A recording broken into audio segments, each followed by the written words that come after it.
name's Terry Sowerbus. I'm from England. I was born in 1945, so I'm an antique and an original too.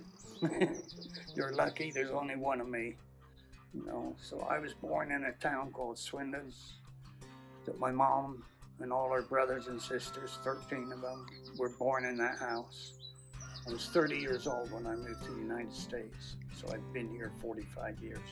My grandpa told me life's an adventure, and that's exactly what he said. Life's an adventure, and it's up to you how much adventure you have in your life, how much fun you have in your life, And if you have too much fun like I have, you end up hurting like I do, All my aches and pains have been from my own doing, crazy horse wrecks and motorcycle wrecks and just general life, My grandfather was the best friend I've ever had in my whole life.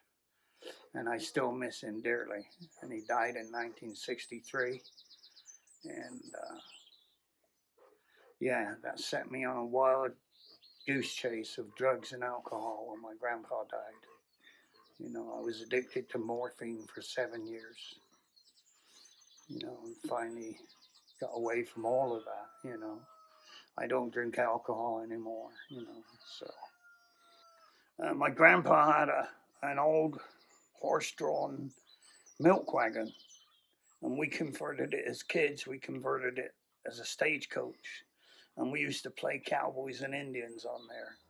And I guess that started me into it. But then I started looking into the true history of the West, the real cowboys, not the movie ones, but the real cowboys and how they lived. And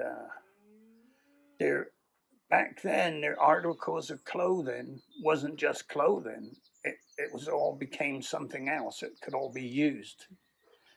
Their bandanas was, they could cover their face in the dust storm.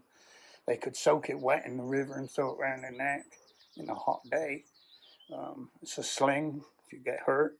It's a tourniquet if you get shot. So there's more to it than just looking at that picture. But the old photographs, the black and whites of the old West, the way it was back in the day, And I also got really interested because my grandpa met Buffalo Bill Cody. Life is just decisions. You can pull up to an intersection and you can turn left and go home, and you can turn right and go home. Either way, right? And I made a right turn one time and got hit head on by a car. If I'd have turned left, it wouldn't have happened. So it's just decisions, and as regards all the people now that are homeless and stuff, we're all one step away from being homeless. One wrong decision financially, you make a wrong decision, lose a bunch of money, lose your home, and there you are, homeless, living under a blue tarp. So I always think I'm very fortunate. I enjoy my life. I'm quite content with my life. I don't have one single regret in my life. I don't regret anything. Nothing at all. And when you have regrets, then other things start kicking in. You think, what if what if this or what if that, But life can be tough. It can be fun, but it can be really tough, especially the lifestyle I chose.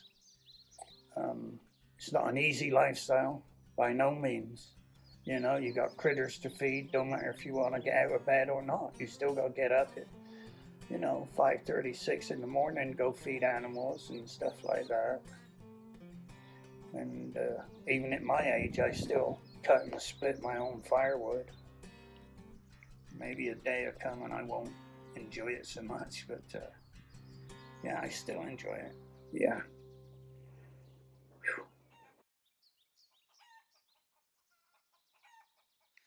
Well, yeah, Christopher and I have been friends a long time. It's turned into a wonderful friendship. It started with Christopher wanting to take pictures of me for some unknown reason.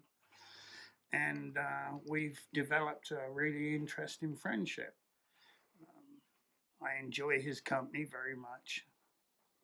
And we think alike on certain things. And yeah, it's been kind of a exciting ride, a different adventure for me. I never thought that somebody would want to take pictures of me and then put them in a book.